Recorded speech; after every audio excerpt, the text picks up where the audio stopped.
Thanks for choosing BPERC products for your 22 laydowns. Today we're going to be showing you guys how to install the BPERC products 22 3-gear laydown into your 2.0 cars. Now this will directly drop right into the 22 buggies, the 22 trucks, but the 22 SCT might need a little bit of modification in order for the body to fit, but it can work. So today I'm going to show you how to change your RC from being a mid-motor chassis like this, or a 3-gear mid-motor, to become a laydown chassis, as in this buggy. So before you start installing your BPERC transmission, you're going to need the following items. The 22 2.0 3-gear transmission idler gear that comes with the 3-gear transmission for the 2.0 cars. I don't have the part number, but it will be across the screen right now. I've had so many people ask what it is, and it's this gear. It's not the 3.0 gear, it's the 2.0 one. You want a motor plate? You can choose either your own or the stock BPERC one. You're going to need 1.5 millimeter shim that will go onto the back of your idler, drive gear right there. You're going to need 2.2 millimeter shims for the front of your idler gear, your drive gear. And then you'll want you'll need 2.5 millimeter diff shims. Now I just made this one out of some Lexan, so you can do that yourself. It'll just slide over the out drives on the diff until it hits that flat spot at the bottom. And then you will need two 11 millimeter screws, or 10.5s, whatever you can find. I'm just going to measure these here because I'm going to forget it all. Along with a 39 millimeter screw, or just a 38 millimeter flathead screw, like that, for these two to mount the transmission.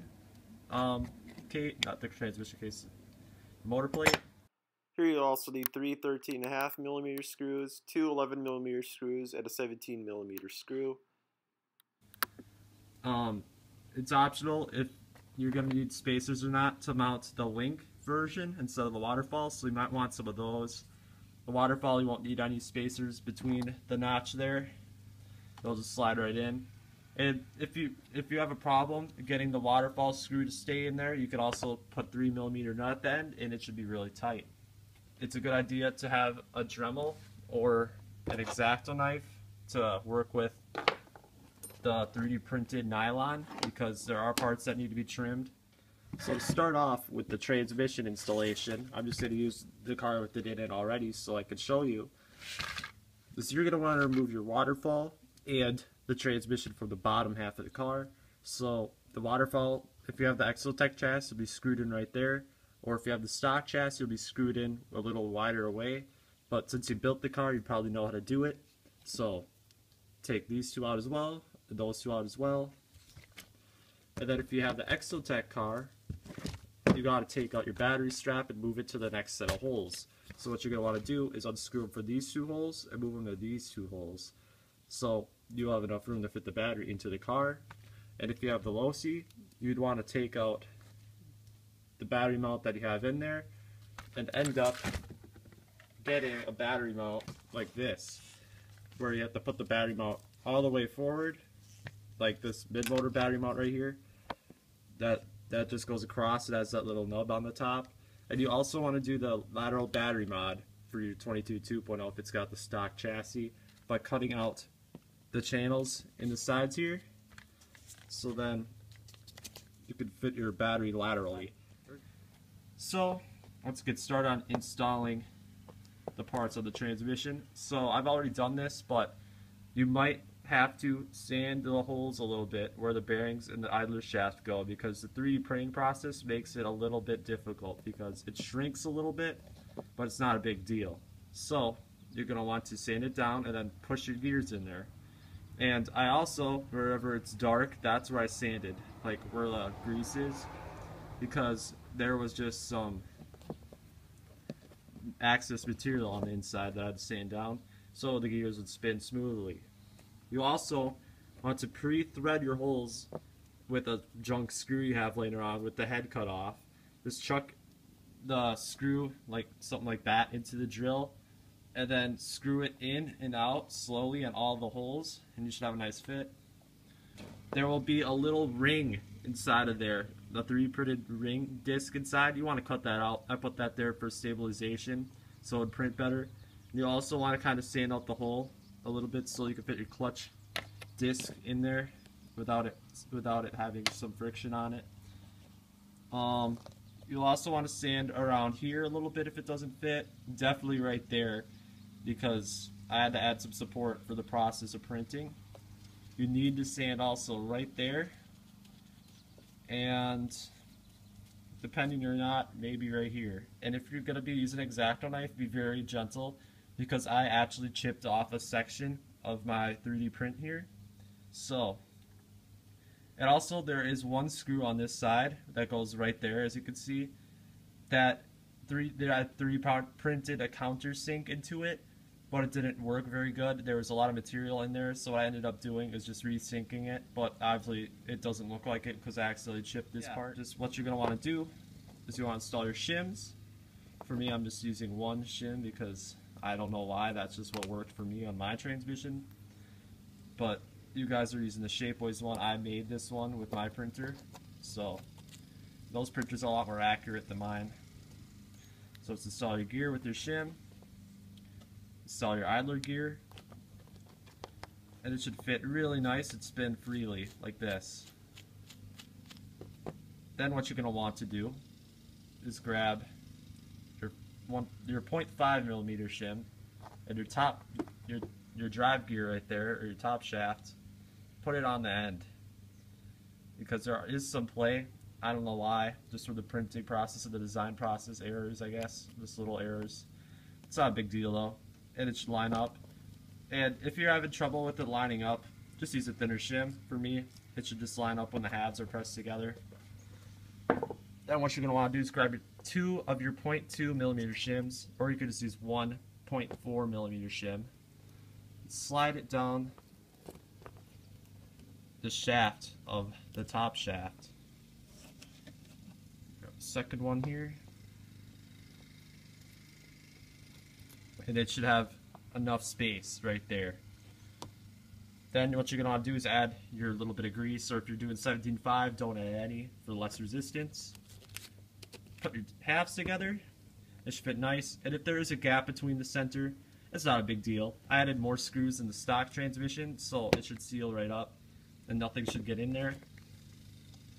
If you want to, you could put grease around the gasket area, since if you don't have the gasket version, that would be a decent idea.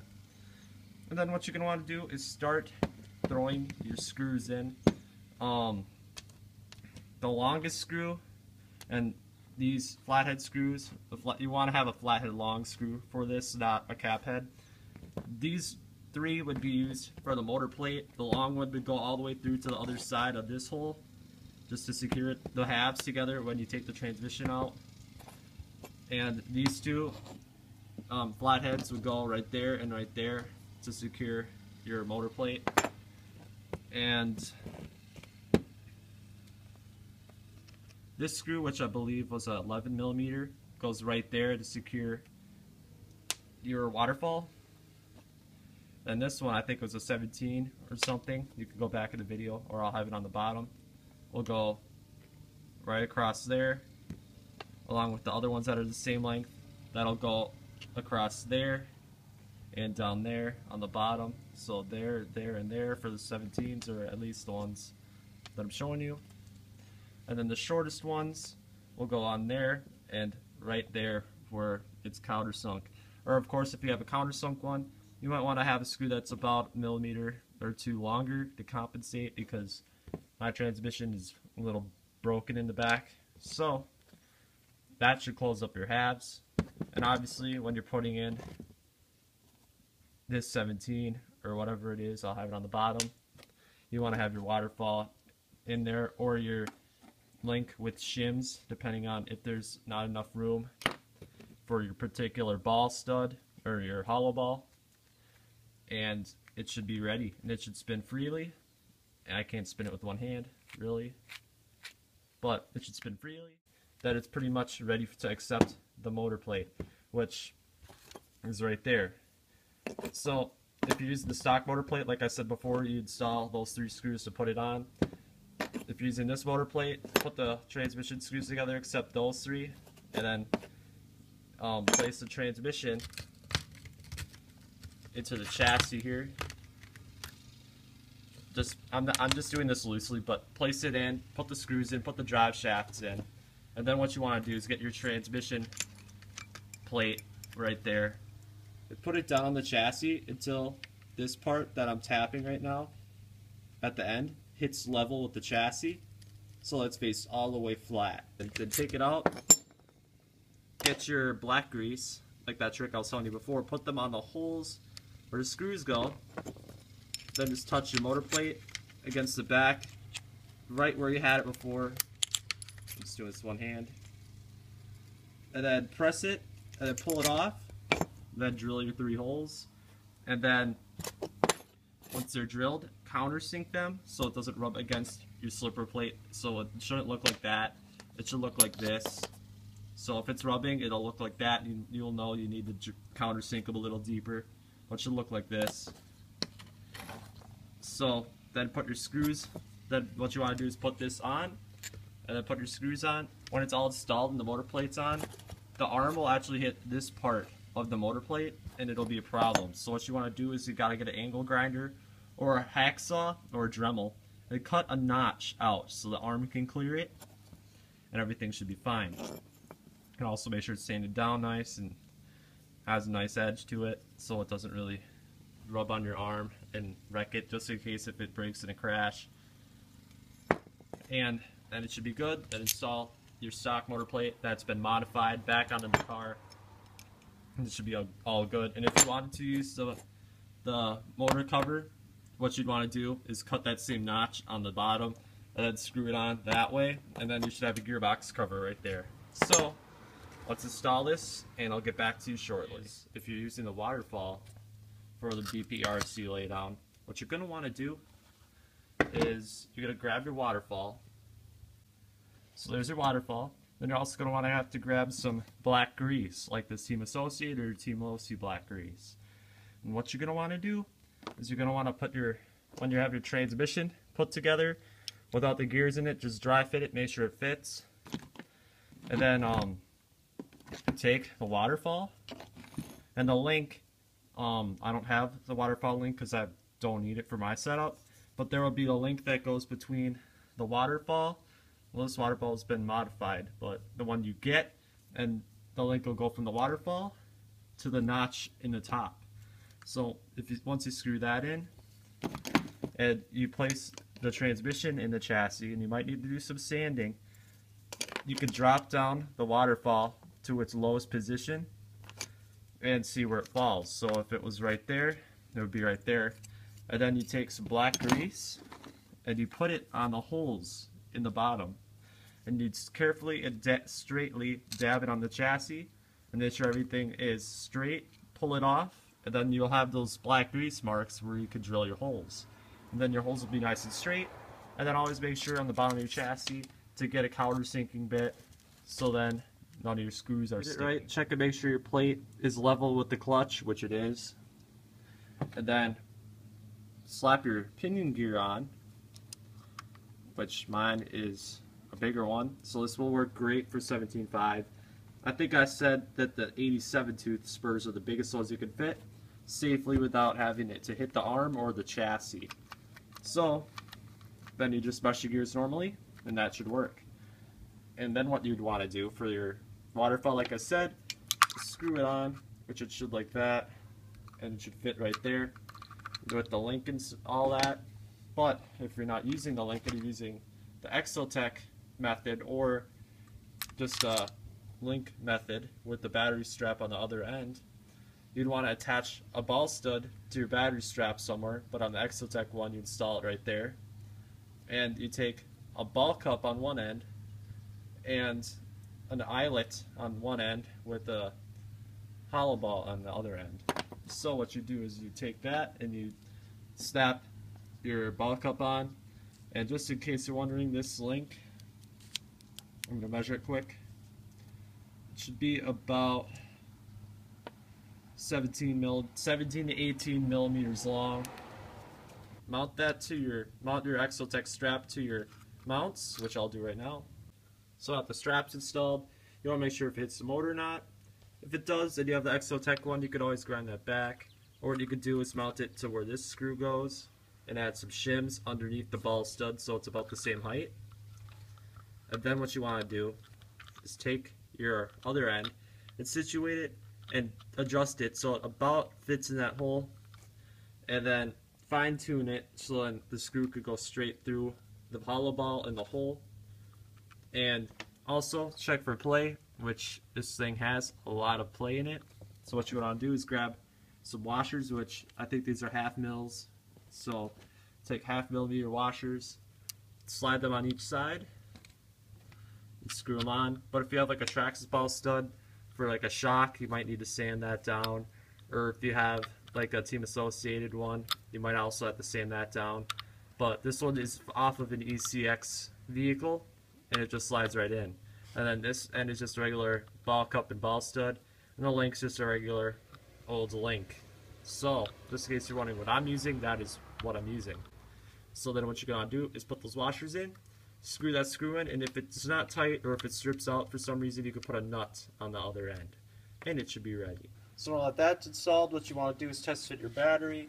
I personally use nanotechs, but you can take whatever battery you want as long as it's a shorty, and put it sideways and slap it in and see if it fits. And if there's a little bit of wiggle room, you might want to add some foam between the motor or the waterfall and the battery pack so it sits perfectly.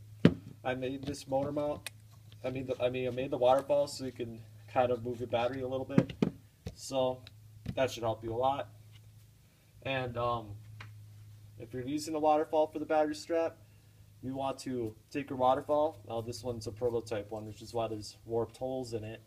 But take your waterfall, put your screws in from the back, and screw it into your normal hinge style battery mount that comes on the car, and then it should all be good.